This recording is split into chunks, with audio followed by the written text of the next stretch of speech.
a lot of owners here that own several, and they'll rent them out. So they've bought them as strictly as an investment? Correct. It's a really unique real estate investment.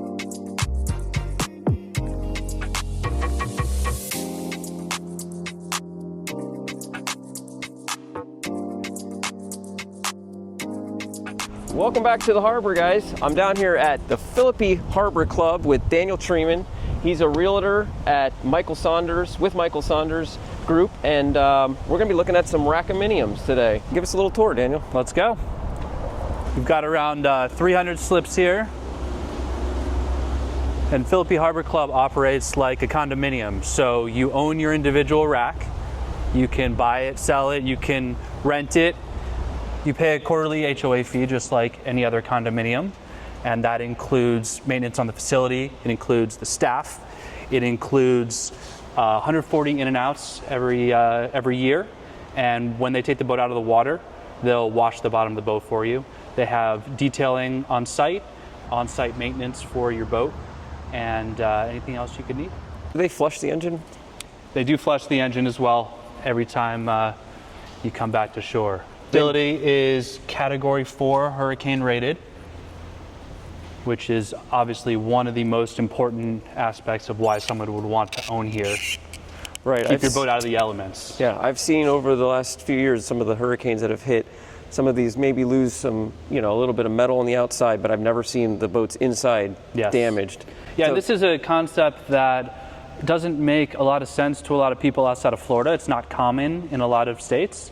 And so a lot of times I'll hear from people up north that have a home down here, and the fact that this is an option for them is really exciting. It's something they didn't expect, and it just gives them that peace of mind, especially if they are snowbirds. If they're not here all year, they come down 3 or 6 months out of the year, the boat is always here, safe, clean, waiting for them. Yeah, there's a lot. I was just looking up some pros and cons just to get an idea, and there's so many pros. One, I keep my boat in a marina as well, but it's a wet slip, and you use the boat easily 10 times more if it's at the marina, and you don't have to trailer it, you don't have to wash it when you're done. You just take it out, come back, tie up the lines, or here you just drop it off to the dock hands. And boy, this is a big building. I've been in a lot of these barns, and this thing is the deepest one I've ever been in. I think we were looking at the numbers. It's a couple of football fields long. That's right. So you got 300-ish units, all different sizes. You've got, on the low end, 26 to 28 foot in length. You have the 32 foot, which is the majority of the ones in the first level and the middle level. The top floor has 28 and 32s, and then as we get to the back, there's some larger slips for a 36-foot boat with height up to 20 feet.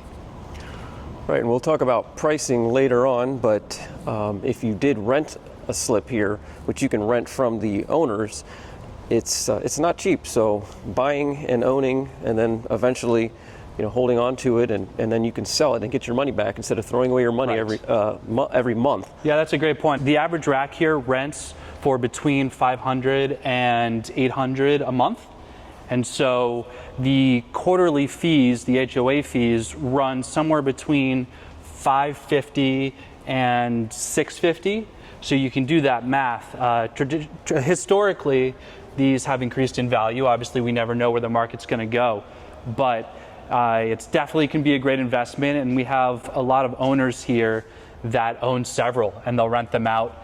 And so it's a really unique. So they've bought them as strictly as an investment. Correct. It's a really unique real estate investment that they can use, but they can also rent or hold, and they rent very easily, very quickly. Just walking through here quickly, you might think these are smaller boats, but I mean, these are some solid boats. This is a 30-foot Grady White, a 307 Grady. That's a beautiful boat, and that's a large boat. So these are not just little 20-foot center consoles. There's a nice Chris Craft. Chris Crafts were built, maybe still are, in Sarasota. And you mentioned how sometimes that having to trailer your boat into the water, it's a deterrent to going out. And really here it's effortless. Yeah. So you could call ahead. There's a text line, so you could text an hour before, and they will get your boat in the water, get it ready for you. You just hop on. So it really is effortless and makes boating that much more fun because you don't have to worry about the prep and then the cleanup at the end. It is, it's true. And boating is a learning curve for a lot of people already. Right. And trailering, I will say, is probably the most difficult part. Trailering and launching and then reloading your boat when everybody is in line watching you. I mean, there's guys who have full-time channels where all they do is sit there and set up their camera and watch people attempt to dock their boat and launch their boat. And again, it just takes so much of the pressure out of it. You don't even have to worry about docking. They'll meet you out there. You can throw your line as you're pulling in, and they'll help you pull up to the dock. So even those little anxiety-producing things like on a windy day trying to dock your boat, that's all easily avoided by owning a slip here. Another thing I would say, being a boat detailer, is you would have to detail your boat 3 times a year, maybe 4, to have them look like they do being left in a barn. And it's still not going to look the same, because what happens is all of the cushions and the black plastics and all of the gauges and the outboards, even if you wax them, you can't wax all of those things, but even if you do, they still get pounded by the sun. And after 10 or 15 years, believe me, they're looking rough. Inside of a barn like this, you could keep a boat for 30 years and literally it will come out looking very close to the day you bought it. So you're getting the investment on the rack and you're keeping your investment looking pristine. That's a great point. So I have an owner that I just sold their rack for them a couple months ago. And they had a 28-foot boat, a 1995 Hydrosport. And he actually did not use the boat for over 10 years. So we looked at it, the leather was in perfect condition. The engine still run. The floor wasn't soft. It was really, really crazy that just sitting in here, not even running, not even moving, like you said, the boats will last. Here, these are the largest slips. And so these are up to 15 foot wide, up to 36 foot long, and up to 22.5 foot high. So a lot of different options. There's not a lot of these large slips. So they only come up every couple of years. They're obviously in high demand, but this facility can fit some really large boats. There's a beautiful offshore center console, real pretty yellow fin. And now how far out are we to get to the Gulf? So it's about 10 minutes to the intercoastal. And then once you get to the intercoastal, you can go north or south. South has more no-wake zones. So it's great if you're tooling around with your family, having lunch on the boat. If you want to get out to the Gulf, if you want to do some fishing, you're going to go north. And it's about another 15, 20 minutes to get out into the Gulf. It's another 10, 15 minutes to get to downtown, to Marina Jack. You said you have 3 available currently. Correct. So currently I have a 32 by 10 wide by 9.5 foot high on the top. And so that one would run somewhere around 80, 85K. And the quarterly fee on that would be $542 a quarter. That's the HOA fee that includes all the maintenance, the staff, and the in and outs and the washing of your boat. Also, I have a 28 by 10 by 14.5. That's on the first level. And additionally, a 32 by 10 by 14.5 on the first level as well. And so in terms of the levels, you have advantages and disadvantages to each rack. So the top rack, nothing's going to drip on your boat. No oil, no dirt, no water, but there's a height limit, of course. In the middle, it's kind of the best of both worlds, more or less. But on the bottom, for those people that like to hop right on their boat, or maybe you forgot something, right? You don't have to ask them to forklift it back down. You could just come in, hop on your boat, get things ready to go. Or if you forget your wallet, you don't have to be embarrassed and ask them to bring it back down for you. Yeah, that's a good point. They sell ice. They've got drinks and snacks inside. There's gas on site as well. You've got out here, you'll see the maintenance racks. So you can bring in an outside detailer. They also have detailers and maintenance staff that work here that can help you with anything you need with your boat. And here's beautiful Phillippi Creek, really pretty creek that feeds the Sarasota Bay. And I'm a fisherman. Check out my other channel, Charlotte Harbor Fisherman, and Phillippi Creek is excellent fishing, as of course is the bay.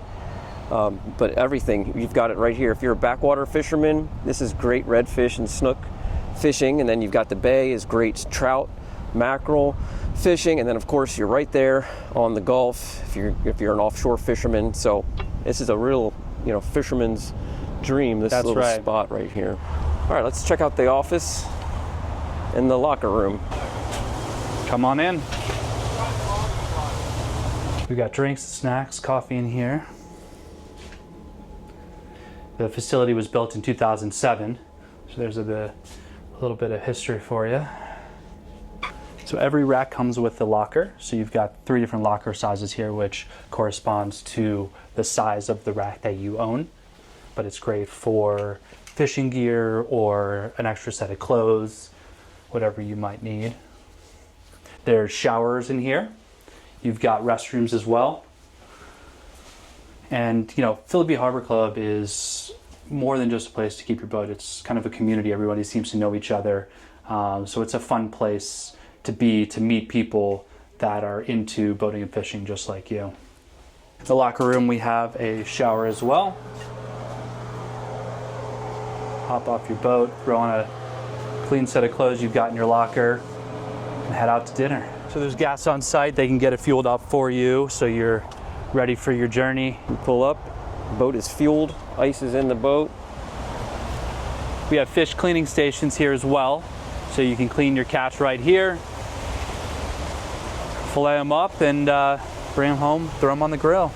So how much are these slips going for? Different prices. I know they're all different sizes and shapes. The lengths here range from 26 foot up to 36 foot.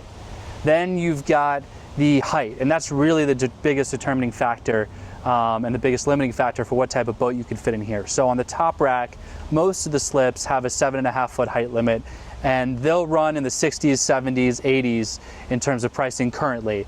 It, just like any other market, fluctuates depending on demand, and there's a lot of demand right now. The taller slips, your average 28 or 32 foot slip that's got around a 10 to 12, even up to a 14 foot height limit, for your T-tops, for your center consoles. Those will range from the low 100s up to the mid 100s, so 100 to 150K. And then the big slips in the back, 36 foot, the 15 wide, the up to 20 high, they can reach the 200,000 plus range. All right, thanks. It was a lot of fun. I really appreciate the tour. Thanks for coming.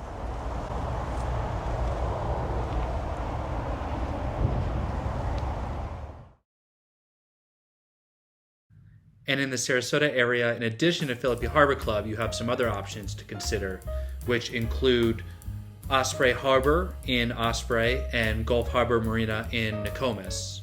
If you're looking for an experienced realtor to help you with your search for boat storage or a property within Florida, you can find me at danieltreiman.com or give me a call at 917-426-8295.